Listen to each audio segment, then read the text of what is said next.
Hello everyone, thank you for coming to the Dividend Investment from Project Prosperity. We'll be talking about technology sector investment today. We'll make total 5 episodes. First episode, technology investment. Second one, financial. Third one, we will be talking about oil, gas, and energy pipeline. And fourth one will be precious metal, gold. And fifth one, last but not least, healthcare sector. And that would include different health insurance, different hospital groups, and pharmaceutical company. So we'll be talking about all the good stuff. And if you're interested, then I'll make one special video on ETF with a good dividend. But if you are interested, please write a comment and do not forget to subscribe and like this channel. Thank you. Now let's get started. How do I pick my dividend investment stock? So I look at it, is it simply just a dividend return, or I'm looking into dividend growth? We'll talk about it during our discussion. What is the main difference? And I look at it at number one, P ratio. It has to be lower than 30. In some cases, I make an exception to up to 40. But lower than 30, I feel very comfortable. Number two, what is the dividend return? If his company is growing, then I can make an exception to the rule since I'm young, on a younger side to have a lesser return, but companies reinvesting, pumping more money back into the company, and they're growing it. Number three, what is their market cap? It has to be at least $1 billion market cap in order to be qualified just to be my dividend stock investment portfolio. That's a $1 billion market cap. And pay forward ratio. Some companies, they pay back to their investor up to 70% of their profit. I don't feel comfortable. It has to be less than 60%. So that way I know that the company will be there for a long foreseeable future, and I can expect to see similar return or increase in return continuously for long term. Because when I pick a stock for dividend investment, it's for long term. We make a few changes here and there, but we tend to rely on them for a longer period of time. So we are going to be talking about today a few of my selections and in the technology sector.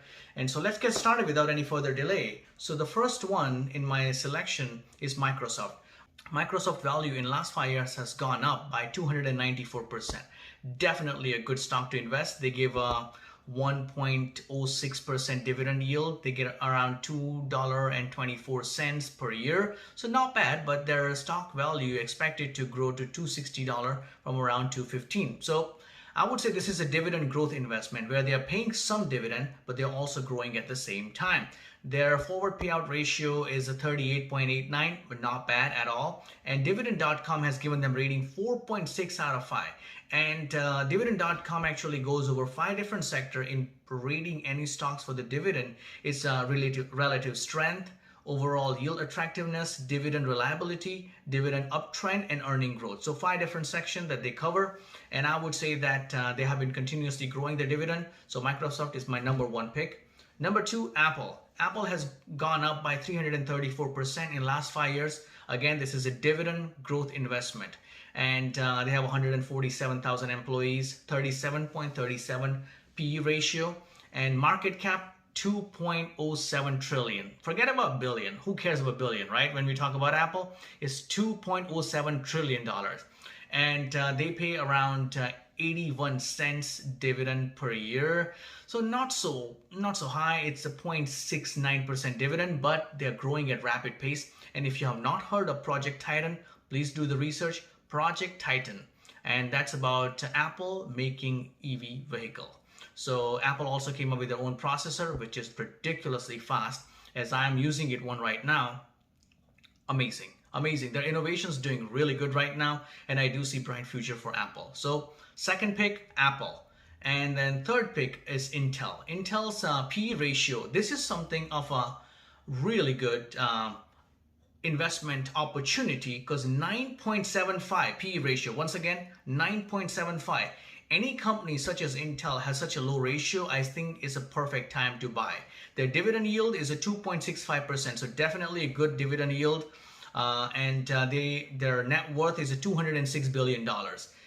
Intel recently faced quite a bit of blow by Apple not going to use their processor, and Microsoft is in a process of making their own processor as well. But Microsoft is not going to come up with their own processor in next 6-7 months. It's going to take more than a year. Intel is definitely a good choice for technological sector investment. So my third pick is Intel. And next, Qualcomm. Qualcomm processor, you might have heard this name. Samsung uses Qualcomm processor, and Samsung, they use Exynos processor for Asia and European marketplace, but for US they use Qualcomm.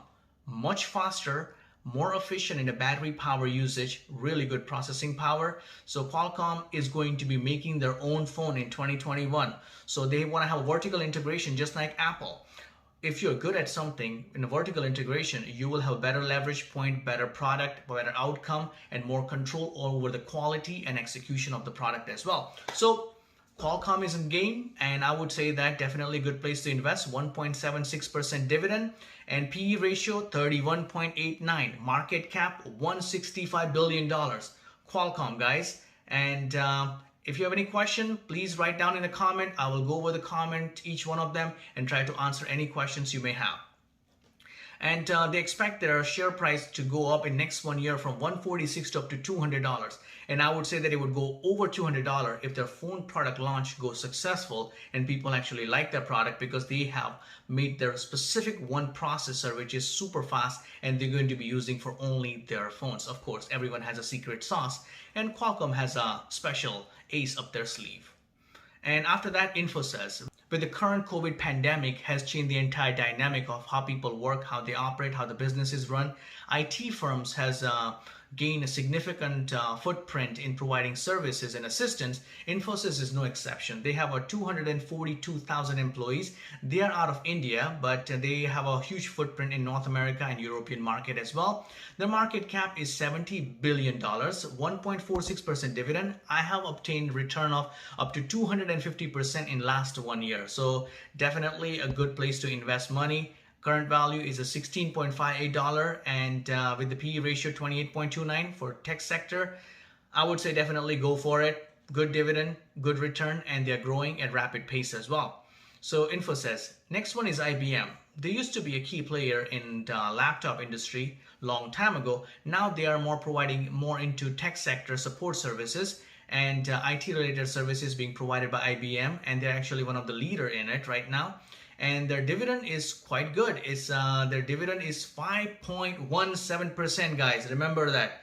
IBM pays amazing dividend, 5.17%. $6.51 dividend you can expect in 1 year. Their stock value is $123, and their value has gone down because of the transition that they have made in their main core business. But dividend speaks for itself with the 5.17% dividend. I would definitely trust IBM in the next 1 year to give me good return and have a momentum to continue to grow, which they haven't done so, but I do see 2021 is going to be better. And last but not least, since you have stuck around to the end of the video, I'm going to give you one special bonus. Stock or ETF, whatever you call it, it's ETF. Whenever you go to casino, you either win or lose, but casino always wins, right? Same scenario. When you buy an option, you bet, you gamble on either stock's value going up or down. The people who sell the options, they always end up winning. So this ETF is a QYLD. QYLD. So this is a global X funds for Nasdaq's 100 companies covered call, and they sell options. Their PE ratio is 36.5 and market cap is 1.63 billion. But here, music please, here's a dividend over 10%, guys. Over 10% dividend. I have a huge portion of my portfolio invested into QYLD, and I would say if you're interested in a good dividend, then this is definitely the company. You will not see a huge value increase in a ETF, but you will get monthly dividend payment up to 10%, which is amazing. So 10% a year. So I would definitely say that this is one place that I would be investing and counting on for my safety and security of the investment, and still maintaining 10%, which is a good return on my investment. So here it is, guys. Please subscribe and like this video, and please, if you want to see my ETF specific video coverage, write in a comment and I'll be making 4 more videos to talk about different sector as we talked about, and I'll make one bonus video on ETF if you're interested. So we are going to make a small series and we will make it snappy and quick like this. If you're interested, click like, subscribe. See you again. Thank you everyone.